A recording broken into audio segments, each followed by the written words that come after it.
Vous écoutez Apérosexo, un podcast animé par une professionnelle en sexologie. Ici, on parle de dating, de relations, de break-up, de célibat. Tout au long de la saison, je vais recevoir des experts, des expertes, des invités du monde de l'influence. On est là pour vous accompagner dans votre vie sexuelle, dans votre intimité et dans votre vie amoureuse. La saison 4 du balado est présentée par nos deux partenaires officiels. Séduction, c'est bien plus qu'une boutique érotique. C'est un espace d'exploration, de plaisir, de découverte où chacune est invité à vivre sa sensualité librement dans un esprit d'ouverture.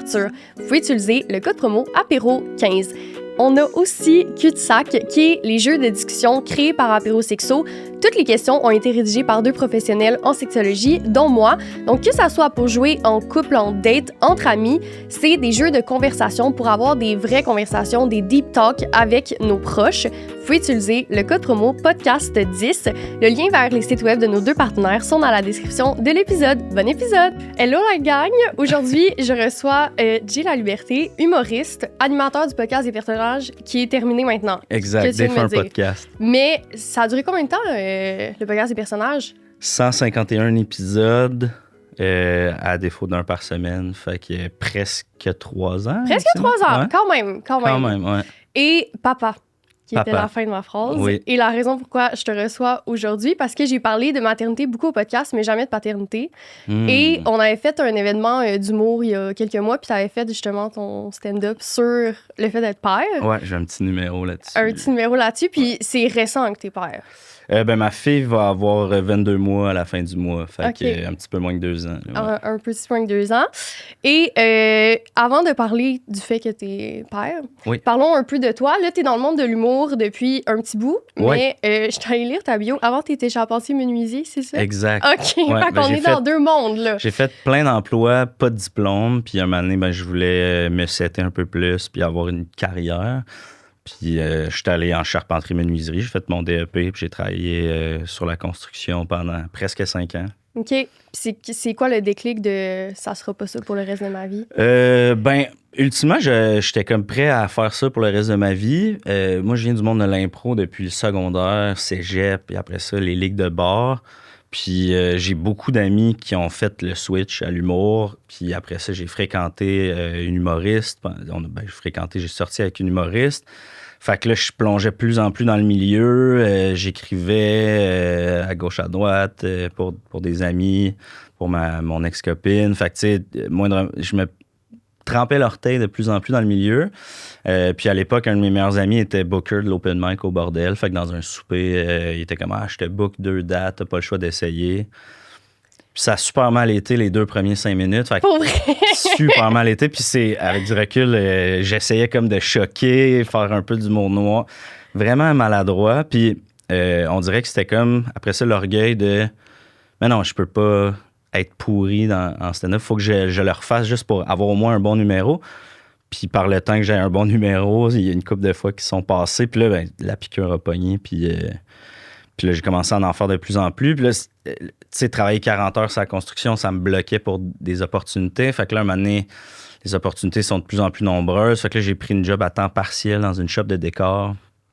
Puis là, même cette job-là, un moment donné, j'étais comme, hey, je pense que je peux vivre de l'humour. Fait que je saute à 2 pieds dans le rêve de jeunesse d'être humoriste, puis je l'assume, tu sais. Fait que là, je l'ai essayé, puis depuis, aucun retour en arrière. Fait que plus jeune, t'avais quand même un peu ce rêve-là d'être humoriste dans la vie. Ouais, mais tu sais, on dirait que je venais pas d'un milieu, puis tu sais, je blâme pas mes parents ni rien, mais comme il y a personne dans mon entourage qui a été travailleur autonome, qui a eu sa business, qui a essayé un projet pour en vivre. Fait que pour moi, c'était comme les autres sont vraiment game ou sont chanceux.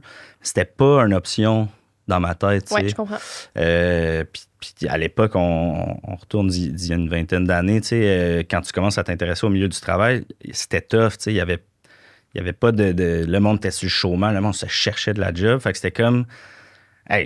déjà d'avoir une job, pas de diplôme, là, j'étais chanceux, je vais pas tout risquer pour aller faire des jokes. Fait que c'était comme vraiment... C'était un rêve de jeunesse qui était inatteignable, mais de plus en plus que des amis y vont, puis réussissent. Puis là, je me disais, Colin, attends 2 secondes, ça se pourrait, tu sais. Ouais. Puis là, tu fais ton show aussi.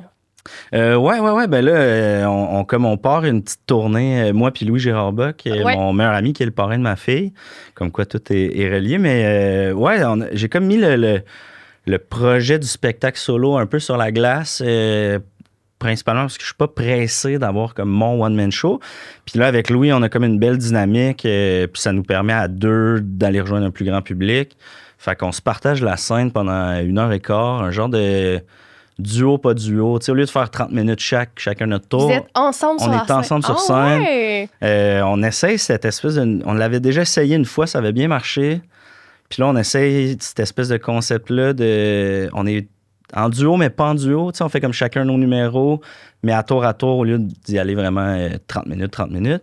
Fait que, puis à date, il y a une belle réception. Là, parce que c'est moins conventionnel. J'ai comme rarement vu ça, deux humoristes. humoristes. C'est ça, c'est ça. On essaie de pas de réinventer la roue, là, puis je veux pas brag qu'on est meilleur que qui que ce soit, mais c'est ça, on essaie comme un espèce de nouveau concept. Tu sais, on a une chimie d'amis pour vrai, puis tout ça. Fait que je pense que c'est le fun, puis c'est un peu nouveau. Fait que le monde, à date, il aime ça, je pense. Puis là, le sujet d'aujourd'hui, c'est justement que tu es papa, nouvellement papa, depuis quelques mois. Comment ça a impacté ta carrière? Ça a impacté ma carrière. Certains qui sont très carriéristes pourraient dire que ça a ralenti un peu les choses.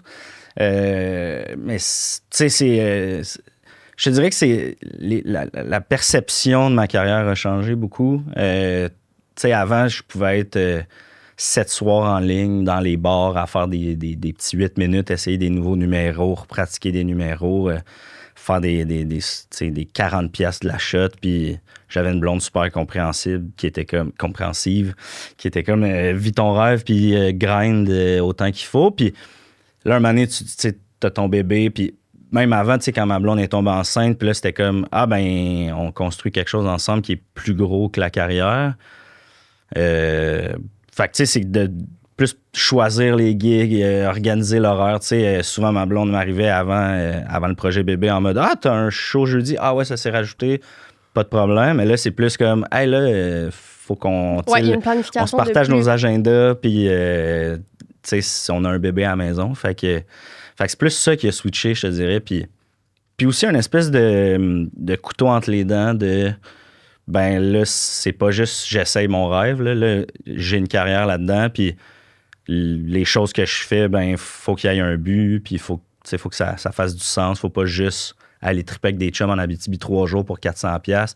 Comme si tu pars 3 jours en Abitibi, il y a comme un but à ça. Puis, fait que, tu sais, ça a comme remis un peu les choses en perspective au niveau de la carrière, surtout. Puis en étant travailleur autonome, comment t'as pu un peu comme mettre sur pause ta carrière pour t'occuper de ton enfant? T'as-tu pris un congé de plusieurs mois? Comment t'as géré ça? Tu sais, l'avantage d'être travailleur autonome, c'est que t'es ton propre patron. Fait que, tu sais, j'ai pris les 5 semaines de congé. Que le père a... pas que le père a le droit, mais tu sais, t'as le congé parental, tu peux soit te le séparer, tout ça. Puis après, avec ma copine, on a évalué tous les scénarios. Puis là, côté salaire avec leur QAP, c'était plus avantageux qu'elle prenne le congé de maternité. Elle a pris 1 an.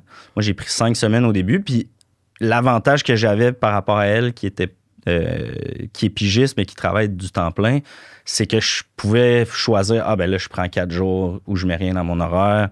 Fait que, tu sais, la première année, j'ai quand même ralenti le tempo.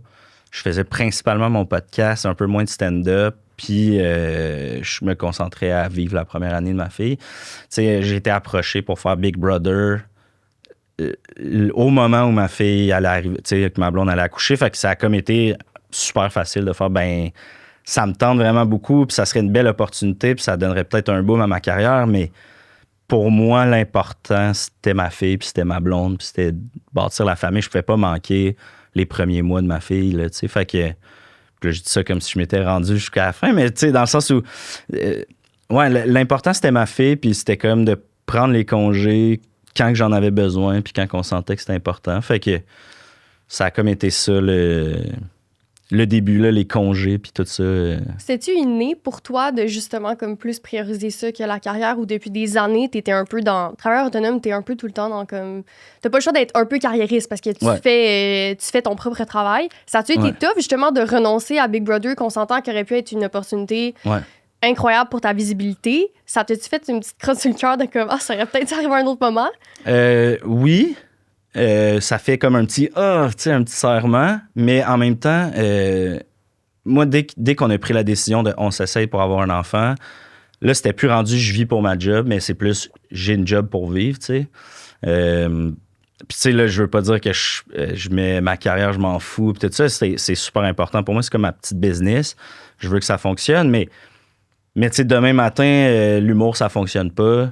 Je m'acharne pas, tu sais. Je vais aller sur la construction ou je vais tu sais, le plus important pour moi, c'est ma famille puis ma fille. Fait que, tu sais, c'est ça, je pense que, tu m'avais envoyé une liste de questions, que je veux pas brûler des questions, mais tu sais, moi, ça n'a pas toujours été un plan d'avoir un enfant. Tu sais, moi puis ma copine, quand on s'est rencontrés, première date, tu sais, quand tu dates début trentaine, ça fait partie des sujets des assez rapidement. Fait que dès la première date, c'est comme tu veux-tu des enfants?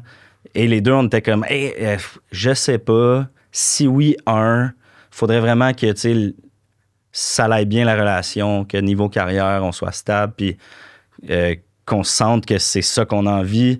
Mais si on n'a pas, c'est pas grave. Fait que, mais dès qu'on a pris la décision de comme, OK, on essaie, ben là, c'était comme, ben c'est ça qu'on veut, puis c'est ça le plus important, tu sais. Fait que c'est ça, ouais. Y a-tu un déclic? C'était-tu comme vous deux, vous étiez rendus là? Est-ce que c'est parce que la relation, vous étiez comme, on va être des bons partenaires aussi pour avoir un enfant? Il y a où le déclic de, je suis pas sûr qu'on veut des enfants à, on va avoir des enfants?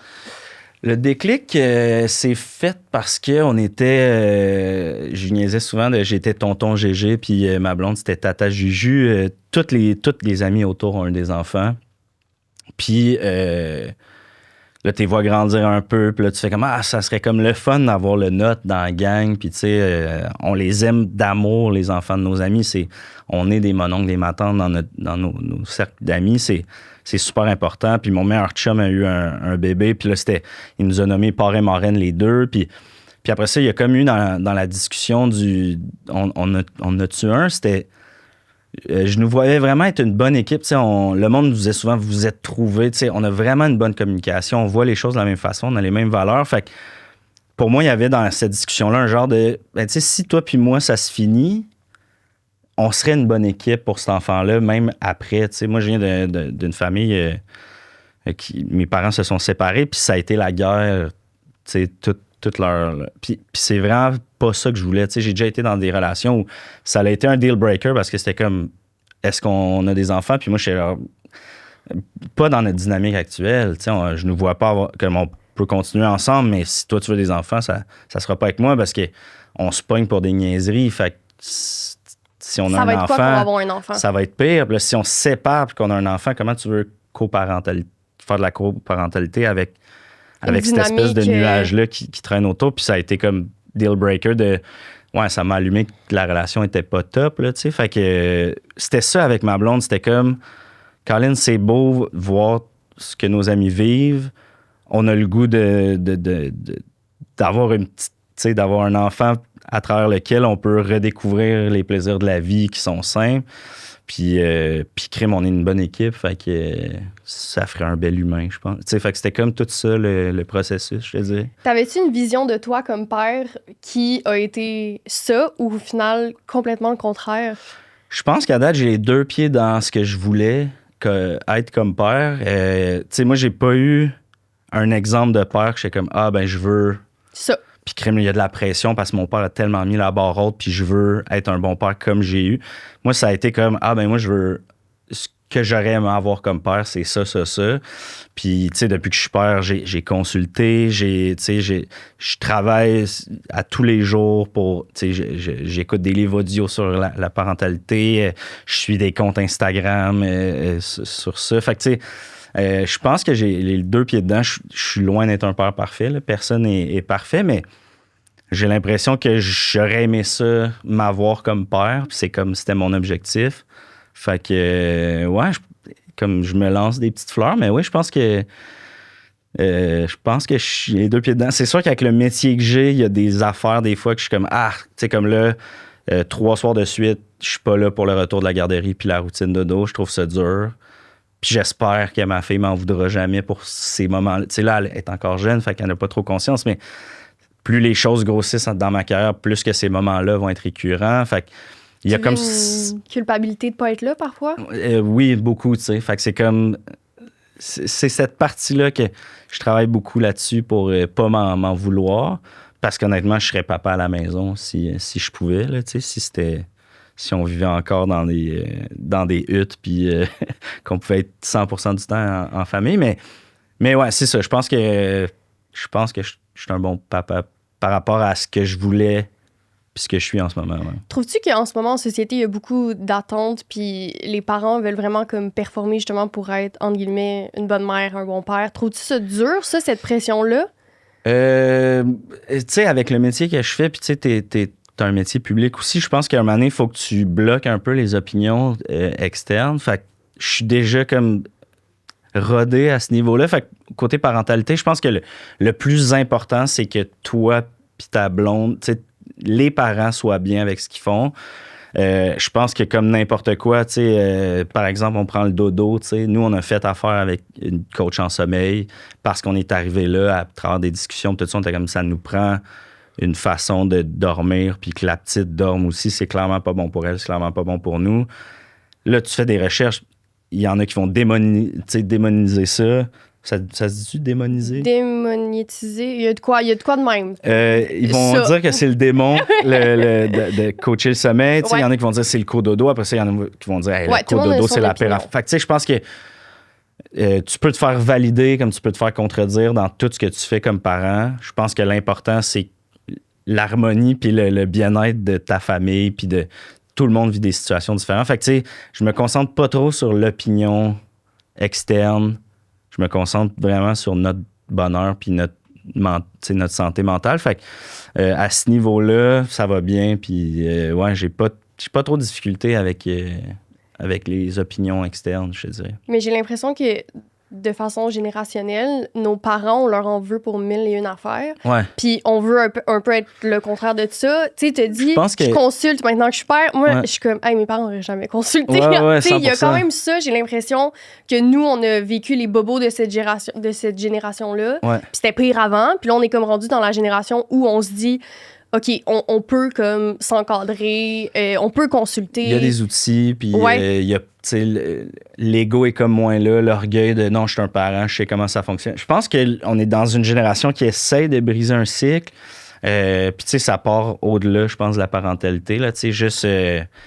puis je dis pas que le féminisme a plus sa place, mais tu sais, il a fait du chemin, puis là, dernièrement, politiquement, il y a des reculs, là, puis tout ça, mais je veux dire, tu sais, je trouve qu'en tant que société, il y a quand même depuis, je sais pas, t'as quel âge? 26. Fait que tu sais, en 26 ans, il y a quand même eu du chemin. Fait que je pense que, tu sais, ça s'inscrit là-dedans, l'espèce de vouloir briser un cycle, se remettre en question, chose que nos parents faisaient pas nécessairement. Tu sais, je prends ma mère puis mon père, je mets en guillemets, mais tu sais, ils ont eu des enfants beaucoup plus jeunes. Tu sais, je pense que moi puis ma blonde, on a eu des enfants début trentaine avec une autre maturité que début vingtaine. Comme à l'époque, c'était comme il fallait avoir des enfants. Je pense que de plus en plus, les gens ont des enfants par choix, par intérêt. Fait que j'ai l'impression que ça fait partie de tout ça, tu sais, de briser le cycle puis de vraiment... On fait des enfants, on le fait pour vrai, puis on s'intéresse à ce projet-là. Pas juste comme, il faut en faire, puis c'est-tu fatigant, puis Colin, moi, si tu savais tout ce que j'ai sacrifié, tu sais. Fait que j'ai l'impression que oui, il y a comme... On sent les parents qui sont plus impliqués, je pense, dans le processus maintenant. Tu sais, je veux pas généraliser, il y a encore des parents... Il y a des parents horribles, c'est sûr. Puis il y a des accidents, puis etc. Mais oui, je pense que... Sans être une pression d'être un bon parent, je pense qu'il y a une volonté des parents de nos jours de comme quand ils prennent une décision d'être réfléchis puis de c'est ça, d'être Puis de plus en plus des pères aussi, je pense qu'on sent que les pères veulent plus s'impliquer. Puis moi, dans ma réflexion de t'inviter au podcast, j'étais comme, OK, j'ai fait 2 podcasts sur la maternité, aucun sur... J'ai jamais reçu un père. Puis ça fait partie de mon processus de... Dans mon inconscient, je me dis souvent que les pères sont moins présents dans la vie des enfants. Puis je trouvais que je participais à ça en recevant pas de père au podcast. Puis j'étais comme, oh non, faut un peu défaire ça. Fait qu'essayer de naviguer là-dedans. Mais après, oui, il peut avoir, tu sais, je veux dire, la grossesse, il y a plein d'affaires que la mère est plus présente. Tu sais, juste le congé, comme tu as dit, t'as pris 5 semaines. Parce que j'avais le droit. Ta blonde offrait, c'est ça, 1 an. Fait que, tu sais, il y a quand même cette implication-là, mais je trouve que, ben, je me suis comme questionné moi-même, puis je me suis dit, mais même moi, je participe à ça, je donne pas assez la parole au père, vu que j'avais fait 2 épisodes sur la maternité. Fait qu'il y a comme tout là-dedans, puis on sent que les pères aussi veulent plus s'impliquer, je trouve. Ouais, je pense que, tu sais, comme c'est un problème un peu systémique, un peu ancré comme bien d'autres problèmes, dans le sens où c'est comme... je pense qu'il y a beaucoup de mères qui comme voudraient que leur chum soit plus impliqué, tout ça. Mais tu sais, même dans des couples d'amis proches, puis tout ça, on voit que comme il y a des reproches. Tu sais, il est moins là. Tu sais, on sait bien, lui, il n'a pas la charge mentale. Mais aussi, il y a une part de faut que les mères laissent la place au père aussi. Tu sais. Moi, ça, je lève mon chapeau puis je remercie beaucoup ma conjointe qui m'a énormément laissé de la place dans ma paternité. Tu sais, comme tous les suivis de grossesse, rapidement, étaient comme, t'es pas obligé de venir. Moi, je suis comme, non, moi, je veux être là, je veux être au courant de tout. Tu sais, j'ai pas envie que toi, t'ailles à te rappeler de tout ce que la médecin t'a dit. Tu vis tellement d'affaires juste dans ton corps, tes hormones. Tu sais, t'es en train de partager ton corps avec un bébé, t'es en train de former un humain dans toi. Fait que, comme t'as déjà une charge que je peux pas prendre, fait que aussi bien la partager le plus possible pour plein d'affaires. Tu sais, pendant la grossesse, moi, j'ai trouvé ça le fun puis intéressant d'être au courant, de participer, de poser des questions. Tu sais, ma copine on a fait des étirements de plancher pelvien ensemble. On a bien des couples d'amis qui étaient comme « comment vous faites? Nous, on a peur que ça brise l'intimité. » C'était pas sexuel, c'était on prépare ton corps le plus possible pour notre bébé. Fait que tu sais, on écoutait RuPaul, puis j'avais les doigts dans ma blonde en train d'y étirer le plancher pelvien, puis on en riait, puis c'était le fun. Fait que, tu sais, puis pour ça, je remercie ma blonde, puis qu'elle m'ait laissé l'espace puis l'ouverture.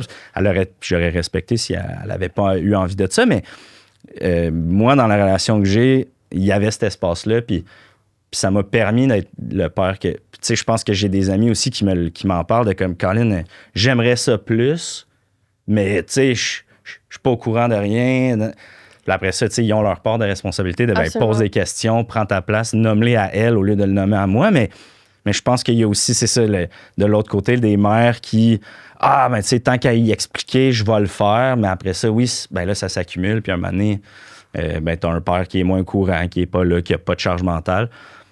Je pense naturellement, étant une mère, tu sais, je peux pas allaiter. Ouais. Fait que, ben c'est elle qui allaitait, mais moi, je trouvais ça important d'être là avec elle. Ça donne extrêmement soif d'allaiter. Avant même qu'elle me dise « tu peux-tu m'amener ma gourde? » J'arrivais dans la chambre avec sa gourde. J'essayais d'être là le plus possible. Après ça, la nuit, au début, je me réveillais à toutes les boire. Un moment donné, c'était comme « il faut qu'il y en ait un ou deux demain matin qui soient en forme le plus possible. » Fait que dors, tu sais. Mais OK, mais s'il y a une couche dans la nuit, c'est moi. Fait que on a comme navigué ça, mais c'est ça, j'ai essayé de prendre le plus possible ma place, puis il y avait l'ouverture de l'autre côté. Fait puis dès le départ, tu sais, il y avait quand même ta blonde qui était comme « t'es pas obligé de venir au rendez-vous. » Ouais. Puis il faut, tu sais, j'ai reçu un médecin récemment qui me disait c'est fou à quel point les hommes en général ne viennent pas au rendez-vous de grossesse. Puis c'est dès le départ un peu que tu vas sentir cette dynamique-là inégalitaire pour l'implication dans la vie de l'enfant. Et aussi, cette crotte sur le cœur s'accumuler, je pense, pour beaucoup de mères. Ouais, je pense que oui. Tu sais, puis... Mais je pense que c'est quand même commun des mères de justement dire « ah non, viens pas, c'est correct ». Mais au contraire... Puis, tu sais, comme on est super conscient qu'il y a des pères qui pouvaient pas parce qu'ils ont une job puis ils peuvent pas prendre congé pour tous les suivis de grossesse. Mais en même temps, on s'attend à ce que la femme ait un suivi de grossesse. Fait qu'elle, elle prend le congé puis c'est correct. Fait que, tu sais, on est super conscient que comme j'étais travailleur autonome, je le bloquais à mon horaire. Ben non, c'est sûr, j'y vais. Mais tu sais, on était assis ensemble dans la salle puis on le voyait bien qu'on était pas mal le seul couple ou presque. Puis, tu sais, je rentrais dans la salle, je disais « oh, papa, salut, papa ». Tu sais, mais pour moi, c'était super important. Puis, j'avais l'opportunité puis le privilège de prendre ces congés-là. Fait que, tu sais, je veux pas complètement blâmer, mais il y a de quoi de quand même fou de se dire que la fille, elle n'a pas le choix, la femme, d'aller à son suivi de grossesse. Exact. Fait qu'elle prend le congé, puis elle perd de la job, puis elle perd des... Puis ça fait chier son patron, puis ça fait chier son équipe de travail. Puis le père, lui, ben, c'est comme « ah, ben, non. Je peux pas... » Tu sais, ça devrait être une bonne raison pour le père aussi de prendre congé en quelque part, tu sais. Fait que C'est pour ça que je dis que c'est quand même systémique, tout ça, là, tu sais. Ben, le père, l'homme a souvent été la personne plus carriériste aussi des deux dans un couple hétéro. Aussi. Fait que ça vient de là.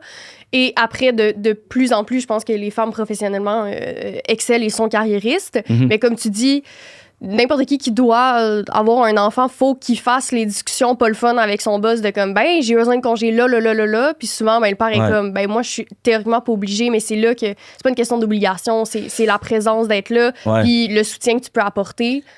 C'est super facile à dire pour moi qui est travailleur autonome, mais on dirait que j'aurais été dans une compagnie où j'exprime que comme cette journée-là, avant midi, je peux pas être là, cet après-midi-là, je peux pas être là, puis là, on me dit « Tabarnak, ben, trouve-toi une autre job. » 100%, man, je vais me trouver une autre job parce que pour moi, c'est plus... C'est facile à dire parce que je suis travailleur autonome, mais comme juste c'est ça qui m'a poussé à être travailleur autonome. Je te donne mon temps toute la semaine, je travaille pour quelqu'un d'autre, puis là, ce projet-là qui est ma famille, qui est mon bébé... Tu veux me l'enlever? T'sais, encore là, ça m'appartient pas parce que je te dois des heures. Je trouve ça absurde. Ben ça, c'est la société dans laquelle on vit. Là. On pourrait en parler. Mais ouais, c'est quand même absurde à ce niveau-là. Je pense que ça devrait être permis. Puis... Mais bref, ouais.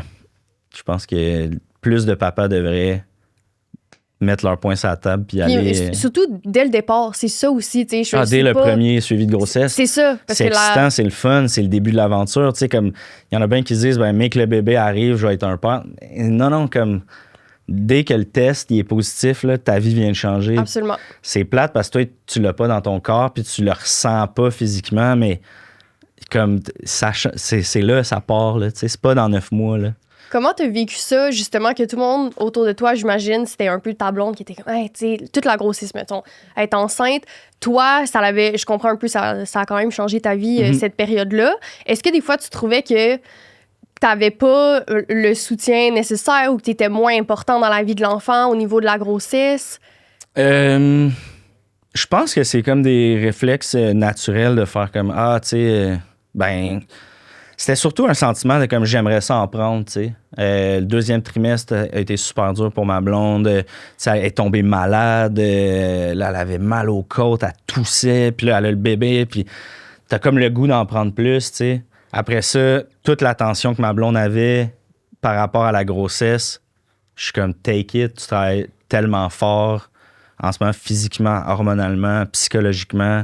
Même moi, comme la majorité des affaires que je faisais était en fonction de ma blonde être enceinte, en train de créer notre enfant. Tu sais, fait que j'ai comme jamais eu de jalousie ou de ressentiment par rapport à l'attention qu'elle avait. Comme je trouvais ça légitime, je trouve ça comme magnifique, la grossesse. Puis je suis comme impressionné à chaque fois que tu réfléchis un peu à tous les changements physiques, hormonaux à travers lesquels les femmes passent. Comme tu peux pas... c'est pas juste. Elle a des cadeaux. Ben oui, assis-toi dans le meilleur sofa. Comme, ben non, moi, je vais dormir à terre si t'as besoin de tout le lit. Comme ça a jamais été un enjeu pour moi. Comme j'aurais dormi sur le plancher si elle m'avait dit j'ai besoin de tout le lit. Avec plaisir. Comme, pour moi, ça n'a pas été un enjeu. C'était vraiment... Pour vrai, j'étais juste jaloux qu'elle soit enceinte, tu sais. Oh. Au début, t'es comme je le sens. Puis j'étais comme je peux te sentir pas encore. Là, t'es comme c'est pas juste. T'sais. C'est plus dans ce sens-là. J'étais comme envieux un peu de porter notre enfant. Puis, mais d'un autre côté, immense respect pour ma blonde qui vivait tout ça comme une chef, qui prenait soin d'elle, qui faisait attention à ce qu'elle mangeait, qui a arrêté de boire toute la grossesse puis la période d'allaitement. C'est beaucoup de sacrifices, c'est beaucoup de. Fait que, ouais, je te dirais que j'étais plus en admiration. Puis. Que jaloux ou pas content, mettons. Qu'est-ce que tu as appris dans la période de la grossesse que tu savais pas du tout, mais là, de le vivre? Plein d'affaires, là, tu sais. Ben, juste tout comment que le bébé... tu sais, t'as l'impression que tu le sais. Moi, j'ai toujours pensé que le bébé était dans le placenta. Ah! Alors que le placenta, c'est un organe à côté du bébé. Tu sais, c'est comme des petites niaiseries comme ça, mais... Ou tu sais, on est allé à un suivi de grossesse après avoir fait des étirements de plancher pelvien, puis on approchait la date d'accouchement, puis tu sais, je dis à la médecin, je suis comme ouais, là, c'est sûr, ça s'en vient, j'ai vu le col, tu sais. Puis là, la médecin qui paraît, comme je pense pas que t'as vu le col. Puis là, j'étais comme oui, j'ai vu le col. Elle me dit non, ça, c'est l'hymen. Puis là, j'étais comme ben non, on a fait un bébé, elle a plus d'hymen. Puis là, d'apprendre, Colin, c'est complexe le corps d'une femme quand même. Mais tu sais, tout ça, tout, tu sais, le cours prénatal OK, ouais, c'est. Tu sais, le bébé, c'est pas juste un bébé, tu le berces, tu l'endors, tu lui donnes le biberon. C'est comme, faut qu'il prenne son poids, faut que les caca changent, le lait, au début, c'est du méconium, et après, c'est ça. Là, je sais pas. Là. Ça fait un bout, puis il y a comme, c'est tellement d'infos. C'est comme un cours, ultimement, là, avoir un enfant, comme il y a plein d'étapes. Puis, fait quoi, j'ai comme appris plein d'affaires, ultimement. Là, tu sais, ma blonde qui s'est fait faire un stripping, puis là, t'es comme, c'est quoi un stripping? Puis là, elle t'explique qu'elle a rentré son doigt dans le col, puis elle a décollé le col, puis là, elle a touché à la tête de notre bébé, puis là, t'es comme, ouais, attends 2 secondes, là, t'as touché à mon bébé, dans ma blonde. C'est toutes ces affaires-là que tu sais pas, puis ouais, c'est plein de surprises, puis plein d'affaires inattendues, mais il faut comme tu sois prêt à ça, puis tu sois ouvert, je pense. Si t'avais un autre enfant, est-ce que vous vous senteriez plus prêt d'en avoir eu un? Est-ce qu'il y a comme des étapes déjà faites ou vous auriez l'impression de tout recommencer? Là, je fais comme si vous alliez en avoir un, là, mais ouais, hypothétiquement. Ultimement, tu sais, je pense qu'il y a tous nos amis qui en ont eu un deuxième, c'est comme, tu t'attends à ce que ça soit vraiment plus facile. Puis oui, il y a plein d'affaires. Comme au début, j'avais la misère à m'endormir parce que j'étais comme, elle respire-tu encore? Tu sais, à chaque fois qu'elle dormait, j'avais le goût de la regarder pour être sûr qu'elle ne meurt pas dans son sommeil. Il y a vraiment beaucoup de stress de nouveaux parents qui tombent, je pense, à ton deuxième. Juste la prendre, là, j'avais l'impression tout le temps que c'était du petit cristal. Mais quand même, il faut faire attention à nos bébés. Là. Je suis pas en train de dire débrasser, mais c'est quand même solide, un bébé. Après ça, tu vois l'infirmière qui manipule ça. Tu es comme, OK, Colin, je fais ben trop attention à sa tête. Il y a comme des peurs de nouveaux parents qui tombent, ça, c'est sûr. Après ça, c'est un autre humain. C'est une autre personnalité. Fait que c'est d'autres défis, tu sais. T'as l'impression comme, ben là, on a catché le dodo avec la première, la deuxième. C'est pas le même humain. Fait que, tu sais, je pense qu'on a bien des couples d'amis qui ont eu un deuxième qui ont été quand même surpris de comme, ouf, on pensait quand même que ça serait plus facile, mais, tu sais, le premier, il n'y a pas eu des otites à répétition. Là, elle a tout le temps des otites. On n'a jamais dealé avec ça, tu sais. Puis on a eu, pour vrai, un bébé vraiment facile, entre guillemets, comme on a un bébé qui est tout le temps heureux, qui a pas eu beaucoup de coliques. Elle exprime pas beaucoup ses douleurs, tu sais, elle réagit pas beaucoup. Fait que des fois, c'était comme de faire, oh, Colin, OK, t'as une nouvelle dent, tu sais, alors que faire ses dents, c'est horrible. Mais là, une deuxième, ça veut pas dire que c'est pas à moindre petites affaires, c'est une crise. Fait que, oui, on serait plus prêt. Il y a bien des théories qu'on sait, mettons. Fait que ça, c'est le fun. Mais en même temps, ça serait l'inconnu encore. On rencontre un nouvel humain. Puis, fait que je pourrais dire comme oui puis non, tu sais. On serait plus prêt, mais je pense que c'est une illusion. Puis c'est pour ça que plein de monde sont prêts à en avoir plus qu'un. Parce que ils s'en vont là. J'ai déjà fait ça. Puis là, Colin, c'est un autre humain. Ouais. À quel moment t'as senti que t'es devenu père? C'est comme weird parce que c'est comme plein de confirmations, je te dirais. Là, tu sais. La première, au test de grossesse, on dirait que là, ça a fait comme OK, je vais être père. T'sais. Ben, c'est encore je vais être père. Après ça, la première fois que tu entends son cœur, ta blonde a à peine de bédaine. Tu te l'imagines quasiment plus. T'sais, elle sort quasiment à bédaine, puis elle écrase son t-shirt. T'es comme oui, je vois ta bédaine. Mais là, tu entends son cœur. Fait que là, il y a un déclic aussi. OK, c'est vrai, ça s'en vient. Après ça, premier écho, tu comptes ses doigts, Premier écho, c'est... excuse-moi, c'est encore un petit fœtus, mais là, il y a un cœur qui... Tu le vois, là, ça bouge.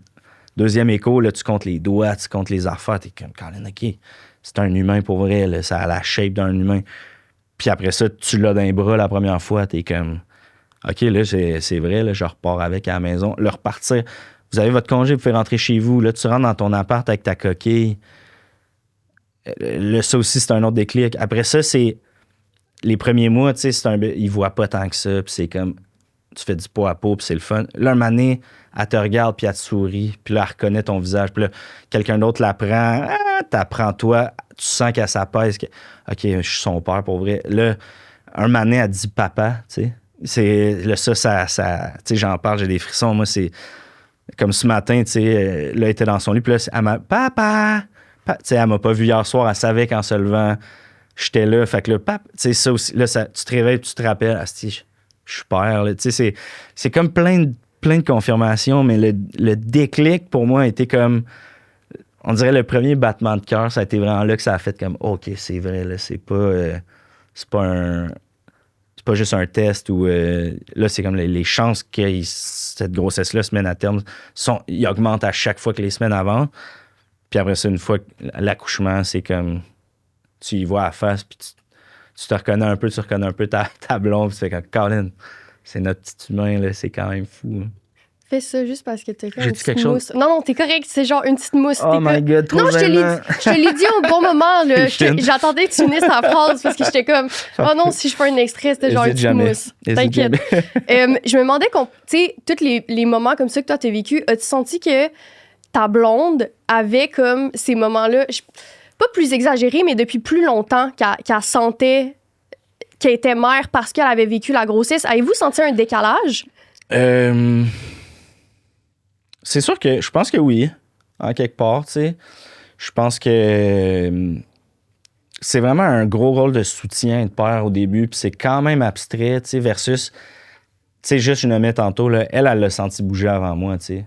Fait que pour elle, je pense que ça a été plus concret, puis elle a eu à faire plus de sacrifices que moi dès le début aussi, tu sais. Le test est positif, bon, ben, il n'y aura pas de verre de vin à soir. Puis je shame pas ceux qui ont besoin de se prendre un petit verre de vin pendant la grossesse ou ceux qui sont obligés parce que physiquement, ils peuvent pas couper. Bref, tu sais, elle a fait des sacrifices. Elle adore manger des sushis, des pokéballs.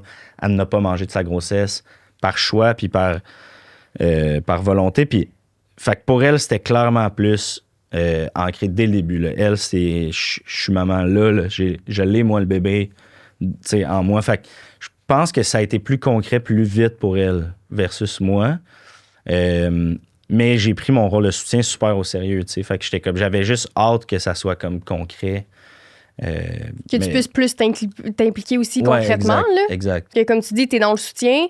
Après la naissance, veux pas, tu peux prendre plus de responsabilités. Ouais. Mais encore là, j'allaite pas. Non, c'est ça. Fait qu'il y a comme encore des affaires. Mais là, je suis comme, mais je vais être là le plus possible quand même.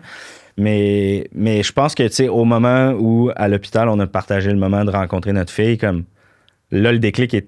Là, on a reach quand même un niveau de comme on est parents les deux.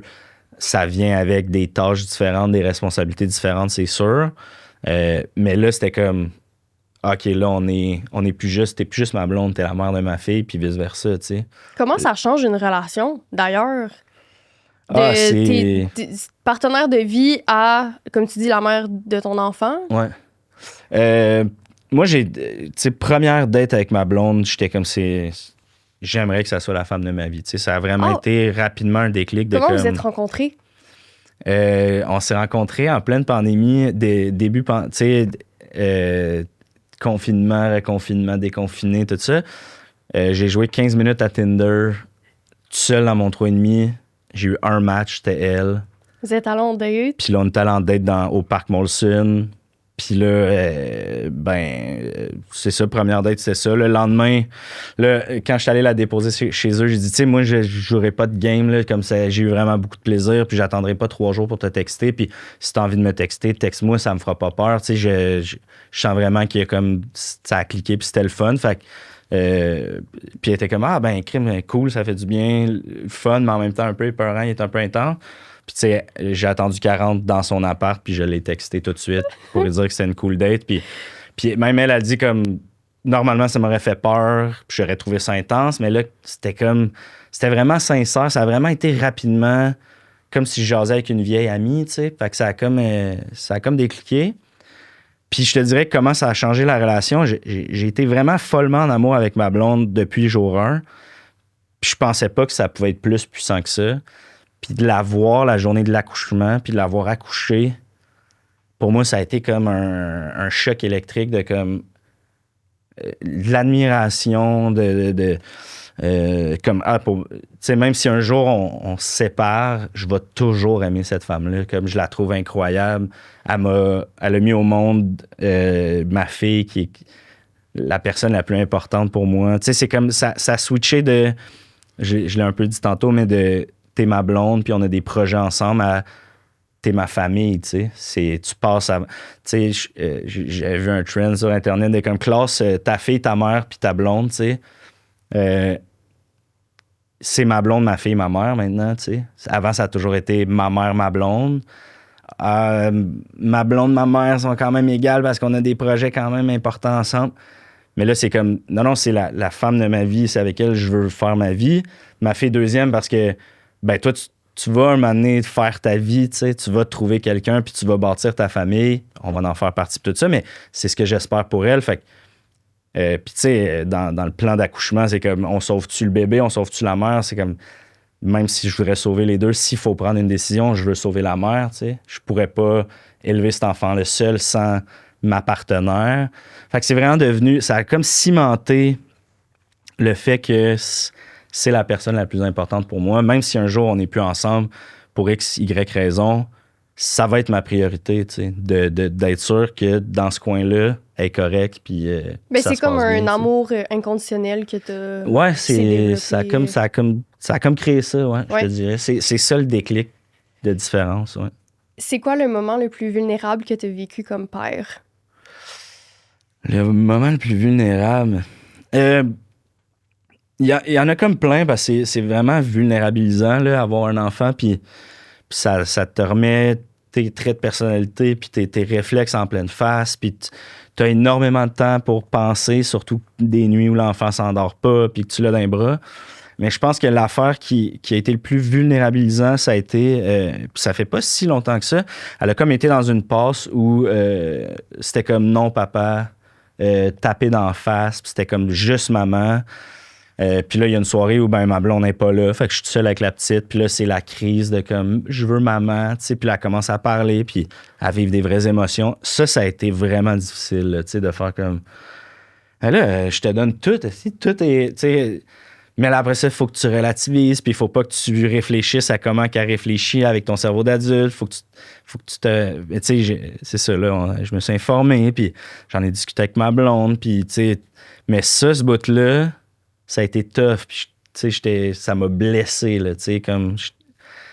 Elle a même pas 2 ans, puis elle me fait mal comme j'ai rarement eu mal. Puis tu sais, j'ai vécu plein de rejets dans ma vie, puis tout ça. Mais là, je me disais, ça va jamais arriver avec ma fille, tu sais... Elle me tripe dessus, j'y tripe dessus. Mais là, que du jour au lendemain, c'était comme tasse-toi, tape, les pleurs, je la prenais, elle veut rien savoir. Ça a été tough.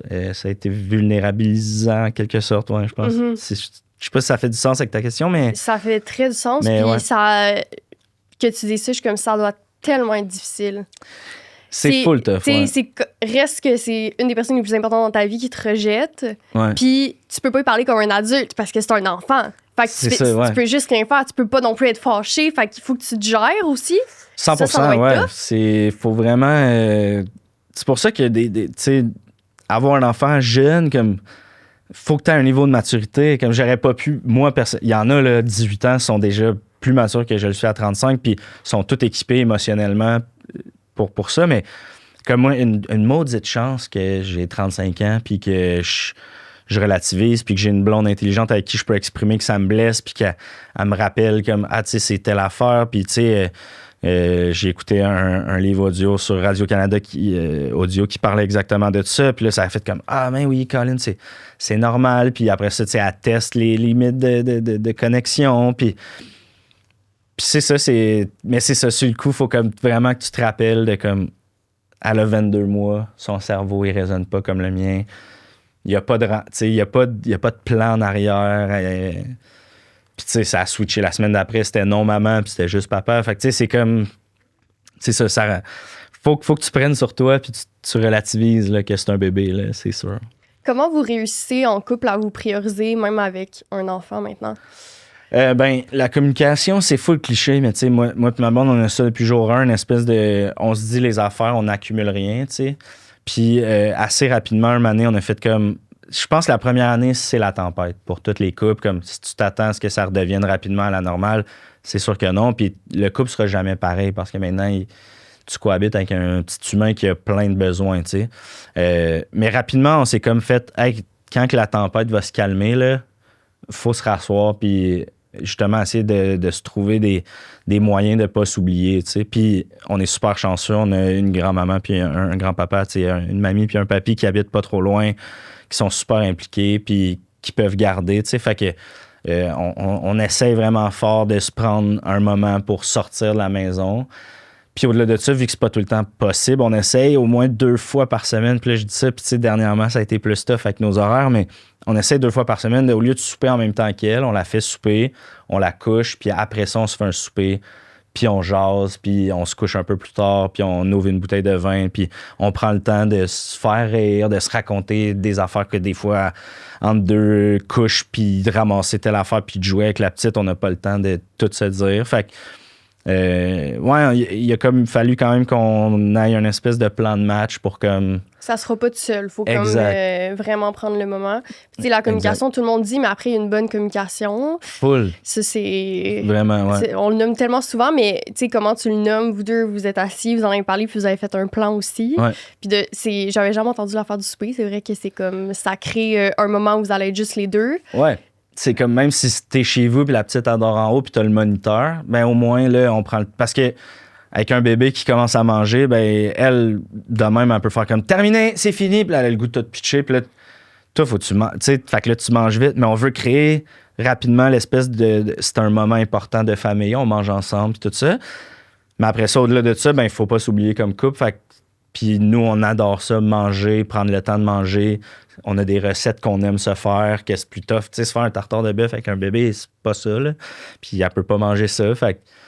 Puis on est à l'âge où si nous, on mange quelque chose de différent, ben elle veut ça.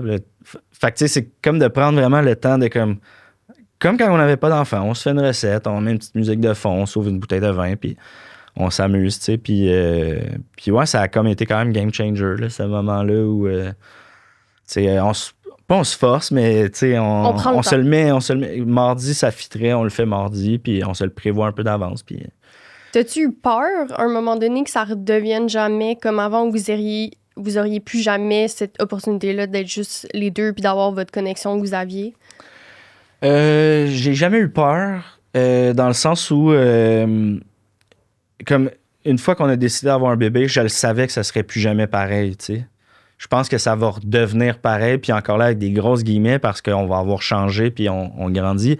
Quand ma fille va quitter la maison, puis qu'on va se retrouver, moi puis ma blonde, coloc comme avant, là, tu sais, dans le sens où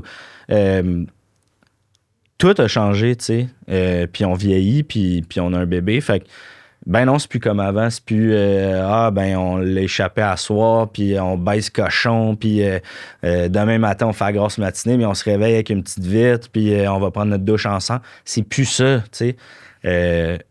OK, cool, en fin de semaine, mamie va la garder 2 nuits. On se le permet un peu plus, où on retrouve une espèce de petite magie d'avant, mais c'est quand même plus la même affaire. Puis pour le mieux, là, tu sais, dans le sens où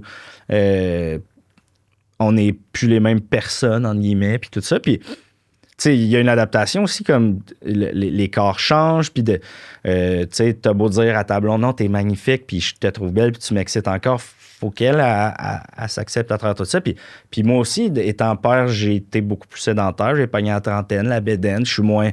Moi aussi, là, j'ai comme fait, Colin, je suis rendu un monsieur avec une petite bédaine, puis ma blonde doit moins me trouver cute, puis moi, je me trouve moins cute, fait que ça donne moins le goût de se mettre tout nu puis d'être... Fait que tu sais, il y a comme tout cet aspect-là où c'est sûr ça a changé. Mais moi, j'ai navigué ça avec une... Comme déjà, je l'avais déjà visualisé, tu sais, j'étais déjà prête à ça. Puis après ça, c'est juste de le vivre puis de naviguer à travers ça. Mais je le vois pas comme un défi tant que ça. Je le vois comme, à la limite, justement, c'est différent, fait que c'est pas redondant, fait que c'est le fun, c'est positif. On se redécouvre, là, tu sais, en quelque part. Fait que moi, pour moi, ça n'a pas été un gros défi à ce niveau-là. Puis c'est pas comme quelque chose qui me manque ou... Je trouve ça le fun on a eu comme un 3 ans, pas d'enfant. On a vécu nos jeunes corps fringants qui fait plein d'expériences. Mais tu sais, je suis un gars assez...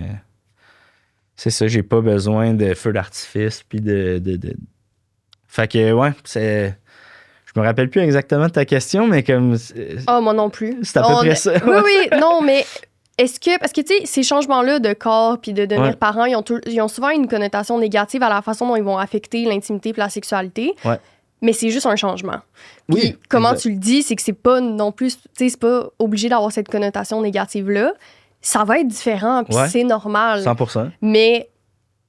Vous avez un enfant, là. Fait que c'est sûr que ça va changer. Tous les changements sur son corps, je les trouve magnifiques parce que ça a nourri mon bébé, ça l'a fait grandir, ça l'a porté mon bébé. Comme, pour moi, c'est juste des traces de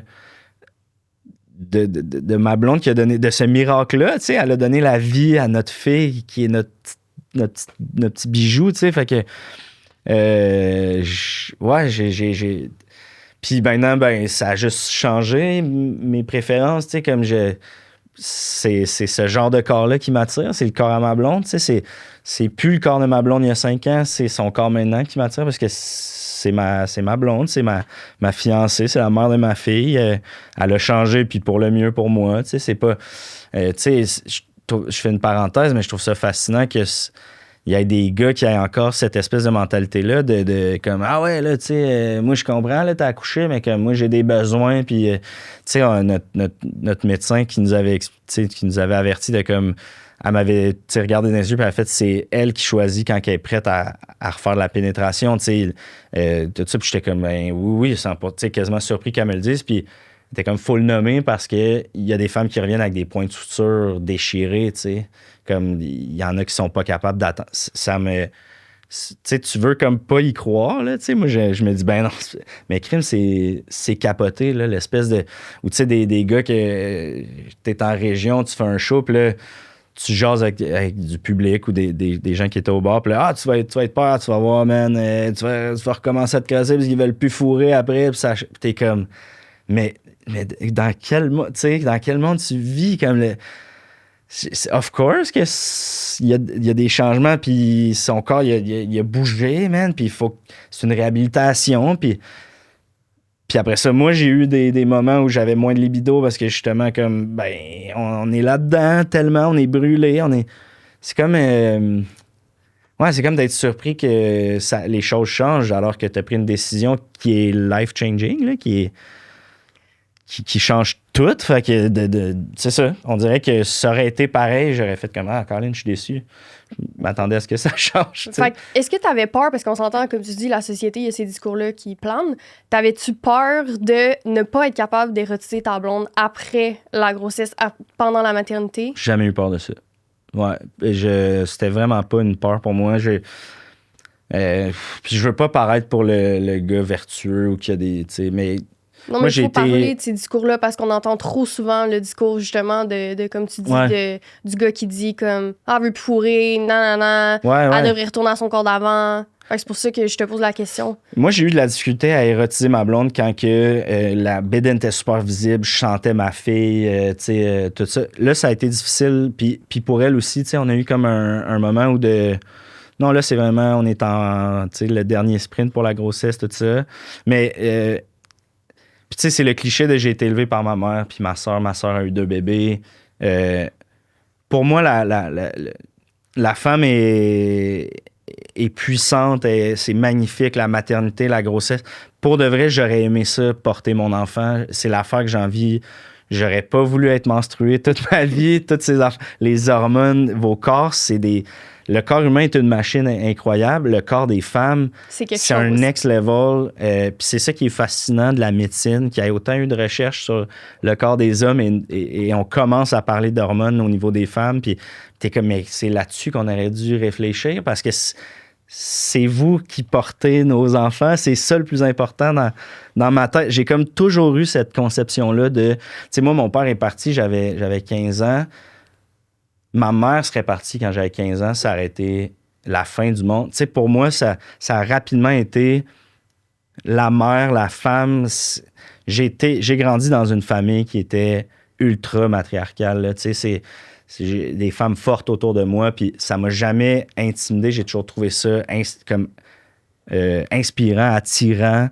Fait que, tu sais, moi, que ma blonde ait un bébé, porte notre bébé, puis que là, elle l'accouche, tu sais, à cause de toutes les talks, je me disais, je vais pas regarder le bébé sortir de ma blonde. Je veux pas voir son vagin dans cet état-là. Ça pourrait briser quelque chose, mais dans le moment, j'étais comme, je veux voir mon bébé sortir de ma femme. C'est le miracle de la vie, c'est magnifique. Puis c'est pas, j'allais dire, c'est pas le vagin à ma blonde à ce moment-là. C'est pas que c'est pas le vagin à ma blonde, c'est que tu fais pas comme, je vais juste avoir cette image-là. oui, c'est une image qui va te rester, mais c'est une belle image. Puis ces parties génitales vont se replacer. C'est comme quand tu te casses un bras puis il est croche. Après ça, tu ne regarderas plus jamais ton bras parce que tu vas toujours voir ton bras croche. Ben non, il revient droit. Tu sais, je le savais qu'il allait avoir des changements. Moi, ça a juste comme donné un déclic de plus de à quel point je suis en amour avec son corps, puis la force qu'elle a eue, puis ça a rendu, tu sais, on est moins actif sexuellement qu'avant. Certes, on a plein d'autres tâches, on n'a plus le même niveau d'énergie, on a d'autres préoccupations, mais les moments qu'on le fait sont importants, puis sont magiques, puis sont le fun, sont différents qu'avant. On n'a plus 2 heures pour être tout nu puis niaiser. On a moins de... Mais c'est différent, mais c'est le fun, puis c'est juste une autre affaire à laquelle j'étais 100% prêt, puis à l'aise, puis je suis content. Comme tu sais, c'est ça. En gros, comme ça n'a pas été... j'avais pas peur de ça, puis j'étais conscient que ça allait changer, puis je suis comme content que ça ait changé, parce que ça veut dire qu'on a une petite fille, puis que... Mm-hmm. Fait que moi, Mais ça veut dire qu'il plante encore les discours de justement, faut pas que tu regardes ta blonde accoucher, parce qu'après. Ouais. Puis c'est tellement dommage parce que t'imagines-tu à quel point les femmes ont une pression après de retrouver leur corps d'avant s'ils ont un mince doute que leur partenaire pense de cette façon-là. 100%. Ça doit être horrible, la pression. Ben oui. Ça doit être horrible. Puis tu sais, les histoires de gars qui se séparent, puis là, ils se pognent une blonde plus jeune qui a jamais eu d'enfant, puis là, tu fais « OK, c'est ça, ce qui manquait, c'était ça ». Après ça, de l'autre côté, t'as des mères influenceuses fitness qui là, tombent enceintes, puis courent 10 km enceintes, puis là, ils accouchent, puis là, 2 semaines après, ils sont au gym avec la coquille, leurs abs sont de retour. Comme mais même pour les gens qui n'ont pas d'enfants, l'espèce d'obsession d'avoir un petit corps est fou, tellement que comme je suis zéro grossophobe, j'ai des gens gros autour de moi, je les adore, je les trouve beaux, je les trouve magnifiques. La seconde, j'ai eu une bédaine, j'ai eu des problèmes avec ça. Ouais, ben, c'est pas, tellement... On peut pas sortir de la société, là, on vit dedans. C'est ça, là. c'est tellement implanté, malheureusement, que même quand tu dis que t'es pas grossophobe, ben là, dès que ça te touche une petite affaire, fait que est-ce que je comprends les femmes à 100 000 à l'heure, puis c'est le plus gros défi.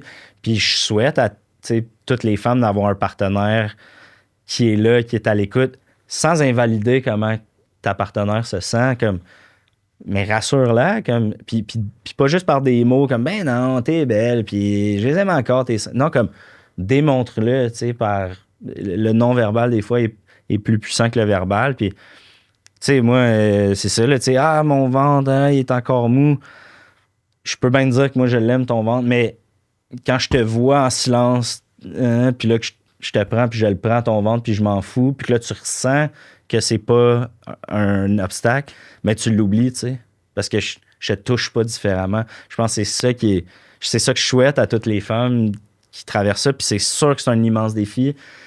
Puis je leur souhaite d'avoir un partenaire qui est conscient de ça. Puis je dirais aux gars comme allumer, c'est tu t'embarques dans avoir un enfant, ça vient avec plein d'affaires, puis ça en fait partie.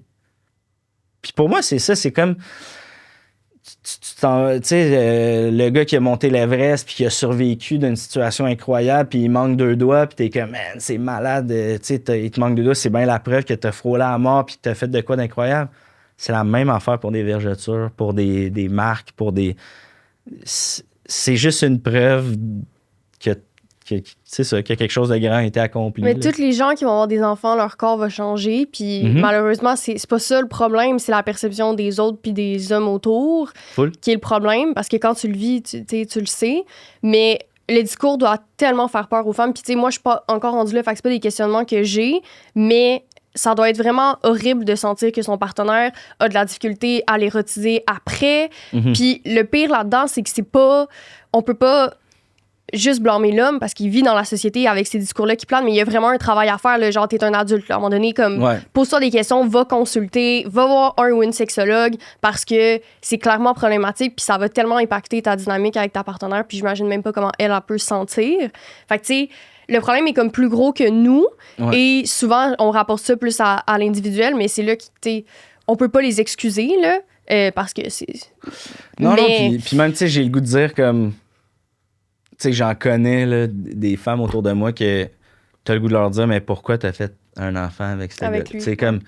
Choisissez bien vos partenaires. Comme c'est super facile à dire, là, mais je pense que le plus important avant de faire un enfant, c'est de prendre tout ça en considération. Comme tu veux vraiment faire un humain avec quelqu'un pour qui le physique est super. Comme qu'est-ce qui arrive si ta fille elle devient grosse, comme ton chum va la trouver laide, puis il va être gêné, puis il va pas l'encourager le rapport à la beauté pour tout le monde, tu sais. Puis moi, j'ai un peu un problème avec ça, justement, de n'importe qui parle, puis qui nomme très rapidement dans la liste de critères qu'il faut qu'ils trouvent leur chum ou leur blonde fucking attirante, tu sais. Puis c'est donc important, puis les corps changent. Puis si c'est ça, dans ton cerveau, l'important, ça pourra pas te tenir sur une vie, puis d'être avec quelqu'un, justement, tu sais, moi, d'avoir eu un partenaire qui, jamais de ma vie que je me suis sentie pas adéquate, là, tu sais, physiquement, et avec un autre où je sentais que mon image était importante, la différence de comment je me sentais, il y en a un que j'aurais eu des enfants avec, il y en a un que j'aurais pas eu des enfants avec. 100%.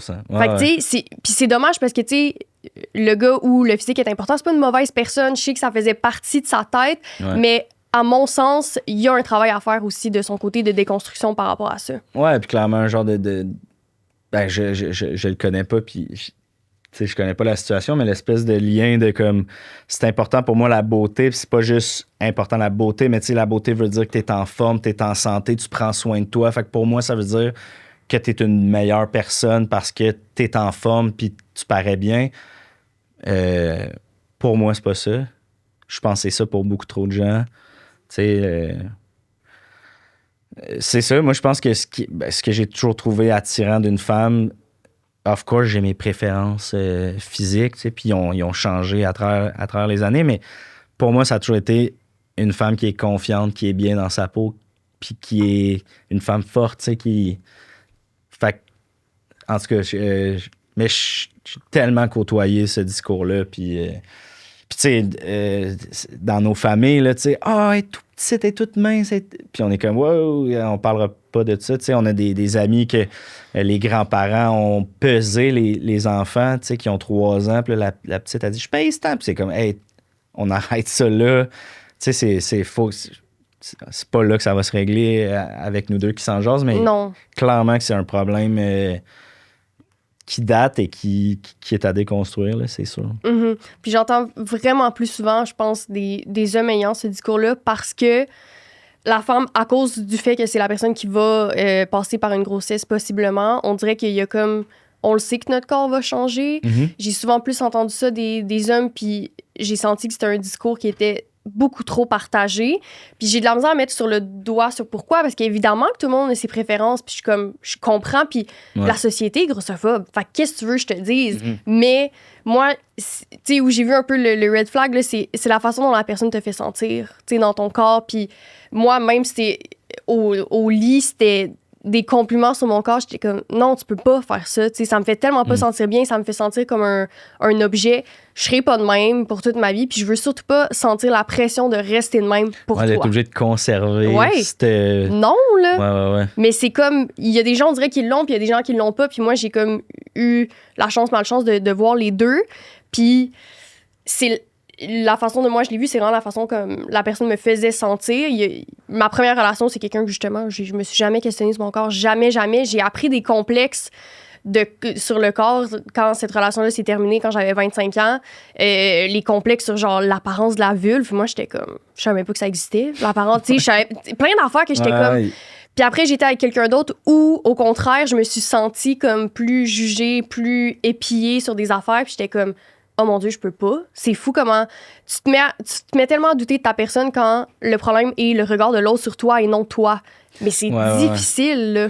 Ouais, c'est... Ça te fait comme travailler. Tu dis, il y a des complexes... On dirait qu'il y a des complexes qui se déconstruisent, puis il y en a des nouveaux qui apparaissent à côté, comme l'apparence de la vulve. Je savais pas que ça existait. Puis la chirurgie qui vient avec ça, tu sais, de comme... Ah, OK, Colin... Puis tu sais, on dirait que... OK, tu peux avoir une préférence... Mais ça va-tu être un deal breaker? Il y en a que on dirait que oui. Mais pour moi, ça fait pas de sens. Ça a jamais. Tu sais. je sais pas, quand t'aimes quelqu'un, les seins viennent avec cette personne-là. Ah, moi, j'aime les bouts plus roses, moins bruns. Hey, comme tu tripes-tu sur cette personne-là? T'as-tu envie de... Mais bref, ouais, c'est... Puis tu rajoutes le layer de la grossesse, c'est comme... Mais là, tu t'es rendu à faire un enfant avec cette personne-là. Comment, après ça, des trucs anodines comme son corps qui change, des détails, je vais appeler ça des petits détails, ça peut devenir un deal breaker, comme...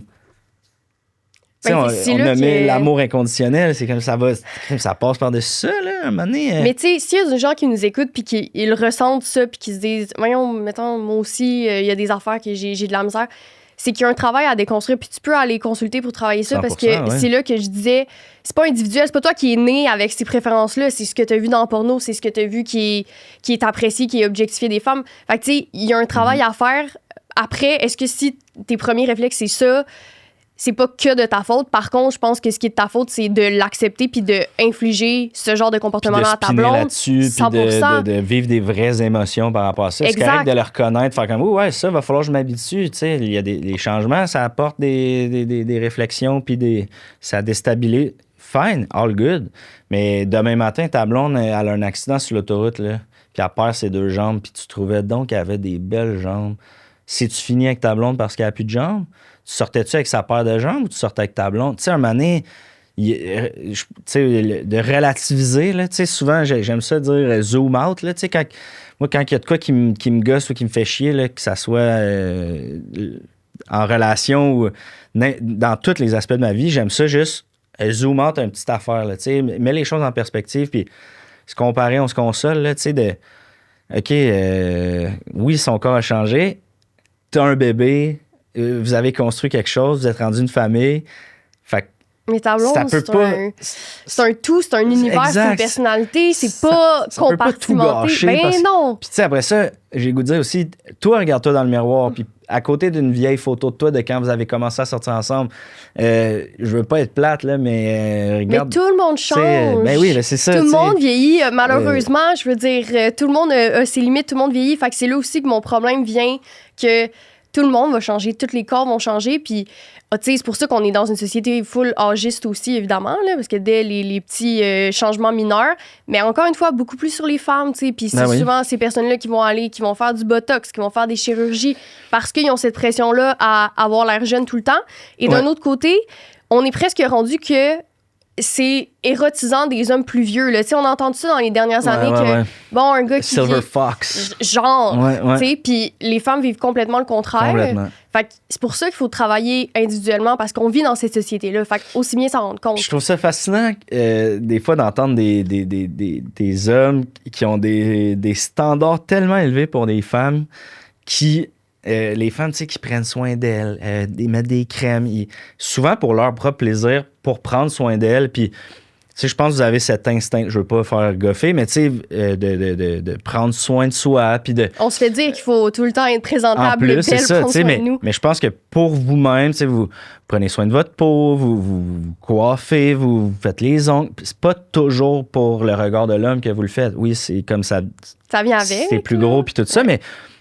Puis là, t'as le gars à côté qui est comme « Ah, elle la trouve trop ronde. » Puis là, t'es comme « T'as-tu vu le nombre de points noirs t'as d'en face? Tu t'es pas fait couper les cheveux depuis 3 mois. Si t'as une petite bédaine, t'as des vieilles bottes. Si tu sens... » Comme on dirait que le double standard me fascine à chaque fois à quel point les gars, ils ont des standards élevés comme ça n'a pas de bon sens, alors que c'est les gars que tu fais « Regarde-toi dans le miroir, man, puis réalise que tu serais dû pour t'exfolier un peu, là, tu sais. Tu comprends ce que je veux dire? Moi, ça m'a toujours fasciné, cette espèce de double standard-là. Oui, vraiment. Puis je pense que, tu sais, de plus en plus, on s'en rend compte puis on en parle. Mais c'est ça, faut être conscient quand même qu'on vit dans cette société-là. Comme tu dis, t'es comme, je suis pas grossophobe, j'ai commencé à avoir une bédaine, puis là, j'étais comme, puis là, je me suis perçue plus négativement. Fait que, tu sais, il y a comme... faut travailler là-dessus individuellement, mais c'est pas facile, parce qu'après, tu vas aller n'importe où dans la vie, puis tu vas voir les gars parfaits, pas de bédaine, blablabla, puis t'es comme, OK, c'est ça la vie. Fait que c'est difficile après, mais c'est pour ça qu'il faut travailler individuellement sur soi, puis sur nos perceptions. Full, puis étant papa d'une petite fille, comme j'essaie encore plus de d'être conscient justement de comme l'autre côté de la médaille, qui est toute la pression que les femmes subissent par rapport à l'apparence, puis aux standards. Puis tu sais, je me suis toujours considéré comme un allié, comme un féministe, tout ça. Comme ça leur a rajouté une coche en me disant que j'ai une petite humaine. Comme, tu sais, puis de vivre moi, je me regarde avec une petite bédaine, puis de faire puis après ça, de faire wow, attends 2 secondes, il faut absolument que je déconstruise ça parce que je veux jamais que ma fille passe à travers ça. Of course qu'elle va vivre ses affaires, puis ses défis, puis tout ça, mais je veux être équipé pour l'accompagner là-dedans, puis. Limite, je veux pouvoir lui partager. Si moi, j'ai vécu ça, comment j'ai changé ma perception. Exact, tu sais, puis de faire comme, garde, c'est normal, on passe tout par là, mais regarde comment qu'on est bien, puis. Fait que, ouais, c'est ça, c'est un problème plus grand que nous, je pense, mais c'est pas une raison pour le nier.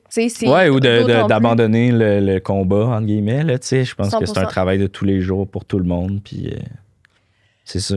On va être rendu aux confessions sexues. Les confessions sexues, présentées par Séduction. Oh, ça, c'est le bout.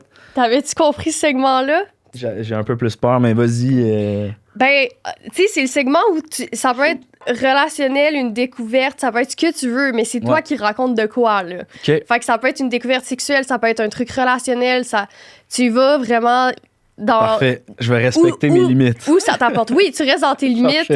Il y en a qui vont en ligne, il y en a qui vont un peu plus sécure. Je trouve qu'il y en a sur Internet qui vont pas mal en ligne, me dire. Oui. Je pense pas que je vais être le plus deep, mais regarde, allons-y. Allons-y, c'est quoi ta question? C'est quoi ta confession sexue? Faut que je donne une confession. Oui, c'est vraiment... Tu vas dans la direction que tu veux.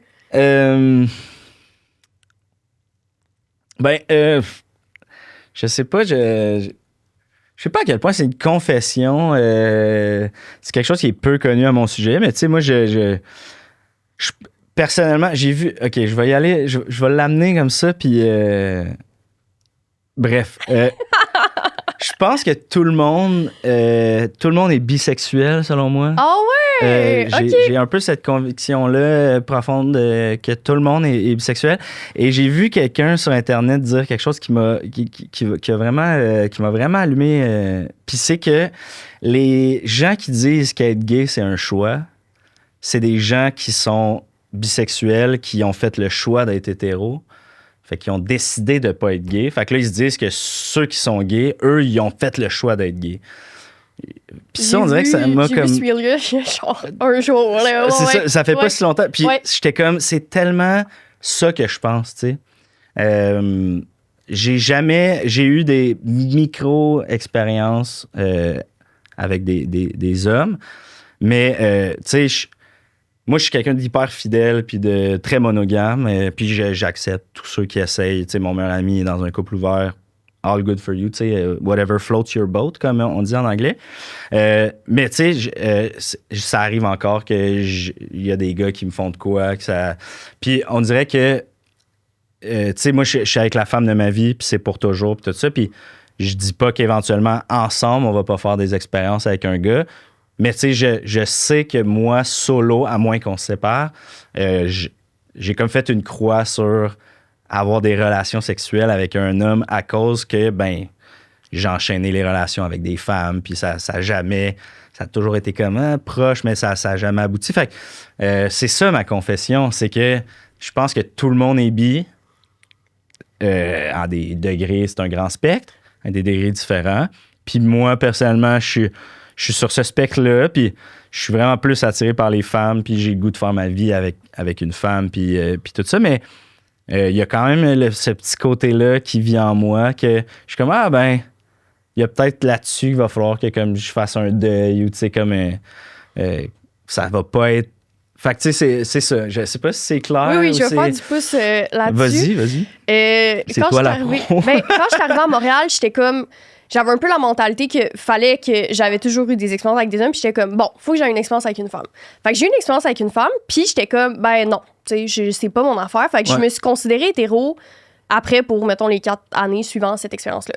Et récemment, j'ai fantasmé sur une fille, j'ai fait un rêve avec une fille, puis j'étais comme, tabarnak, il y a de quoi, puis ça m'a comme vraiment surprise parce que je l'avais déjà vécu, puis on dirait que j'étais comme, ben non, en fait, tu sais, je l'ai expérimenté, je l'ai vécu. Puis là, que comme inconsciemment, dans un de mes rêves... Ton subconscient est comme, attends, oui. chum, il y a une petite boîte de Puis Pandore. là, j'étais comme, ça m'a vraiment, vraiment surprise. Fait que c'est pour ça que je comprends ce que tu dis. En ce moment, je suis comme dans...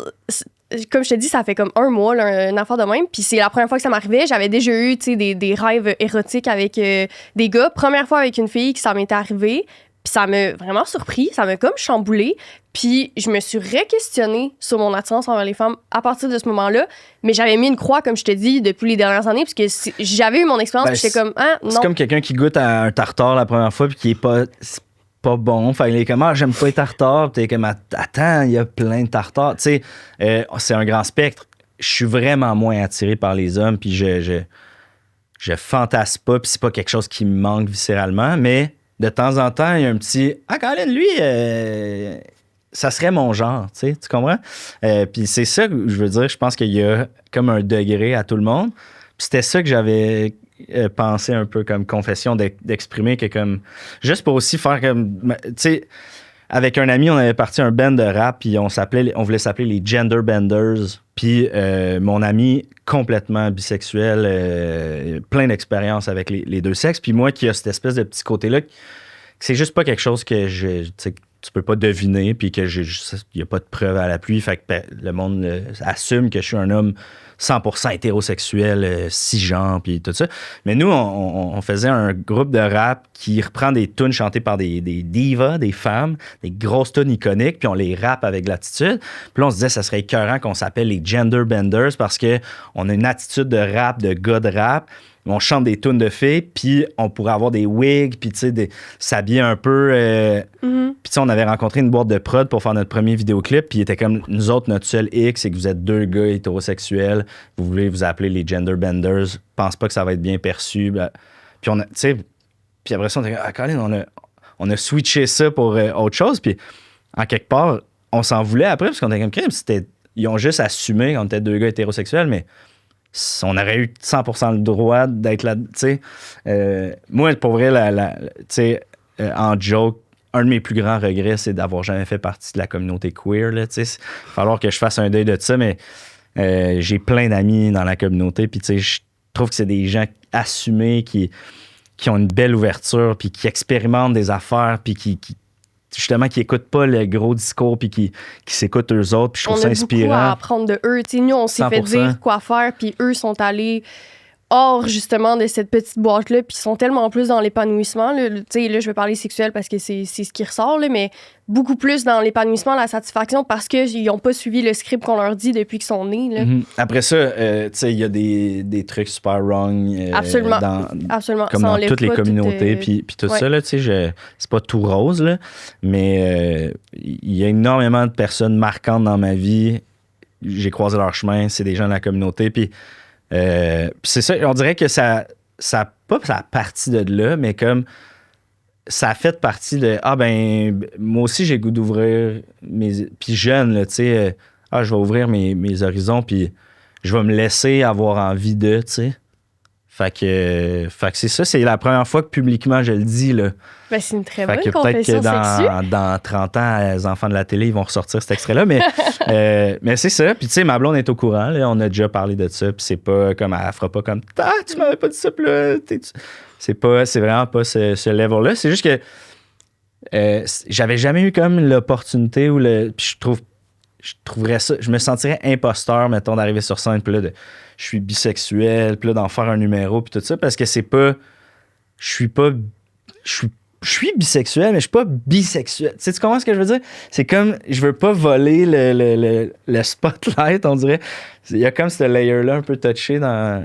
Je trouvais ça pertinent de juste détaboutiser, puis de faire comme un genre de... vous pouvez assumer des trucs chez les gens, mais c'est pas tout le temps ça, puis... C'est ça, j'avais le goût comme aussi d'en parler pour faire aussi à moi-même de comme, là, c'est dit, tu sais, c'est comme c'est fait. J'ai pas à cacher ça ou à être imposteur parce que t'as pas, tu sais, la fameuse phrase de combien de pénis faut que je suce pour pouvoir dire que je suis bisexuel. Tu sais, je pense que c'est juste quelque chose en dedans de toi qui vit. Puis je pense sincèrement que si tout le monde s'écoutait à 100%, tout le monde découvrirait. Ça peut être 1%, là, mais je pense qu'on tombe en amour avec des humains, ultimement, plus que avec un genre puis un... Mais ça fait du pouce avant qu'on passe au segment des confessions sexues, qu'on tombe en amour avec un tout, on tombe pas en amour avec des caractéristiques non plus. Fait que ça fait du sens. C'était une très belle confession. Puis merci de ton ouverture pour ça, mais aussi pour tout l'épisode. C'était très le fun. C'est déjà fini? C'est déjà fini. C'était le fun. J'ai eu du fun. Ouais, j'adore parler de... C'est ma nouvelle passion, ma fille. Fait que... Ouais, ben là, le devenir parent, c'est sûr, ça doit faire partie beaucoup de tes discussions. Énormément, ouais. Mais moi, je suis contente, comme je te dis, je trouvais que je participais au problème en donnant pas la voix ou en recevant pas d'hommes qui parlent de parentalité.